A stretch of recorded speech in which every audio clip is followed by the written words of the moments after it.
আসসালামু আলাইকুম। আজকে আপনাদের সাথে একটা বিষয় শেয়ার করব কিভাবে রিসেন্টলি আমি আমার পরীক্ষা সংক্রান্ত যে চিন্তা বা দুশ্চিন্তা সেটা থেকে মুক্তি পেলাম। পরীক্ষা সংক্রান্ত দুশ্চিন্তা আসলে ২ রকম হয়, তাই না? একটা হচ্ছে আমার পরীক্ষার সামনে সেটা নিয়ে দুশ্চিন্তা, আরেকটা হচ্ছে যেটা সবচেয়ে বেশি আমাদের অনেকের সাথেই হয়, আমরা পরীক্ষা দিয়ে চলে আসলাম এবং পরীক্ষাটা কোনো কারণে খারাপ হলো। তারপর সেই পরীক্ষায় আসলে কত নাম্বার পাবো সেটা আমরা একবার চিন্তা করে দেখলাম। তারপর দেখলাম যে মোটামুটি ভালো নাম্বার আসছে না বা যতটুকু নাম্বার আমার প্রয়োজন তা আসছে না। তো সেক্ষেত্রে কী হয় যে ওই দিন বা পরবর্তী কয়েকটা দিন আমাদের মধ্যে ওই নাম্বার নিয়ে একটা চিন্তা বা কোথায় কত নাম্বার দিলে আসলে আমার কাঙ্ক্ষিত নাম্বারটা আমি পাবো সেই বিষয়টা আমরা মিলাতে থাকি। এবং এটা আমার সাথেও হয়েছিল এবং রিসেন্টলি খুব সারপ্রাইজিংলি এই বিষয়টা আমাকেও সারপ্রাইজ করেছে যে আমি এই বিষয়টা থেকে মুক্তি পেতে পেরেছি এবং কিভাবে আমি মুক্তি পেলাম সেই বিষয়টাই আপনাদের সাথে শেয়ার করতে চাচ্ছি। আমি রিসেন্টলি একটা পরীক্ষা দিয়েছিলাম যেটা আমার খুব বেশি ভালো হয়নি বা আশানুরূপ নাম্বার আমি পাবো না এরকম একটা হিসাব আমি করতে পেরেছি। তো এই হিসাবটা একবার করার পর আচ্ছা আমি করলাম যে আমি নাম্বার পাচ্ছি না, আশানুরূপ নাম্বার আমার আসছে না।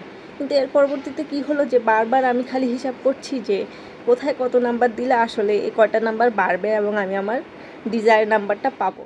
আমি চিন্তা করলাম যে আসলে যে আমি এভাবে চিন্তা করছি যে এখানে এত নাম্বার বাড়তি দিলে বা এভাবে হিসাব করলে আমার নাম্বারটা মিলে যায়, এটা কি আদৌ আমি যেভাবে চিন্তা করছি এভাবে কি সম্ভব? বা আমি যদি চিন্তা করতেই থাকি মিলাতেই থাকি সেভাবে কি নাম্বার কোনোভাবে উঠে যাবে কি না পরীক্ষার খাতায়?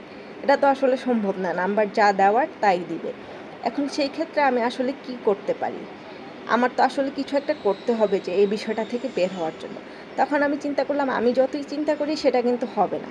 কিন্তু যেহেতু আমার মানে উপরওয়ালার উপর বিশ্বাস বা আল্লাহর উপর বিশ্বাস যাই বলেন সবারই এরকম একটা বিশ্বাস থাকে, সেই ক্ষেত্রে আমি আমার এন্ড থেকে যতটুকু করতে পারি সেটা হচ্ছে আমি যতটুকু পরীক্ষা দিয়েছি সেখানে যতটুকু নাম্বার প্রাপ্য তা যাতে পাই এবং যাতে ভালোভাবে মূল্যায়নটা হয় এবং যদি উপরওয়ালা চান তাহলে যাতে আমার ডিজায়ার নাম্বারটা আমি পেয়ে যাই। এটুক দোয়া করার পর বা এতটুকু বিশ্বাস আমার মধ্যে স্থাপন করার পর যে আমি এই দোয়াটা করলাম, এটা চাইলে আল্লাহ তাআলা কবুলও করতে পারেন। এই যে এই বিষয়টা বা এই বিশ্বাসটা এটা আমার মধ্যে স্থাপন করার পর আমার চিন্তাটা কিন্তু অনেকাংশেই চলে গেছে বা একেবারেই চলে গেছে বলা যায়। তো এই বিষয়টা আসলে আমার জায়গা থেকে ছিল। এরকম আসলে যে কোনো বিষয় নিয়ে যখন আমাদের চিন্তা হবে তখন ওই চিন্তাটাকে বাদ দেওয়ার জন্য আমাদের জায়গা থেকে যতটুকু আসলে করলে উপকার হবে বা যতটুকু করলে আসলে কোনো একটা লাভ হবে সেই বিষয়টা যদি আমরা একটুখানি করি তাও কিন্তু আমাদের চিন্তাটা অনেকাংশে কমে যায়। আমরা অহেতুক চিন্তা না করার থেকে একটা অ্যাকশন যদি নিতে পারি বা একটা কাজ যদি করতে পারি সেটা কিন্তু অনেক বেশি হেল্পফুল হয়। খেয়াল করে দেখুন যে বিষয়টা কিন্তু একই রকমই রয়েছে বা সিচুয়েশনটা একই রকমই রয়েছে, শুধুমাত্র আমার চিন্তা একটুখানি পরিবর্তন করার কারণে আমি কিন্তু অহেতুক দুশ্চিন্তা থেকে মুক্তি পেয়ে গেলাম। জানি না কতটুকু আপনাদেরকে বোঝাতে পেরেছি, কিন্তু বিষয়টা যদি আসলে বুঝতে পারেন বা এই বিষয়টা যদি আপনাদের মাথায় আসে তাহলে কিন্তু এটা চমৎকার একটা বিষয়।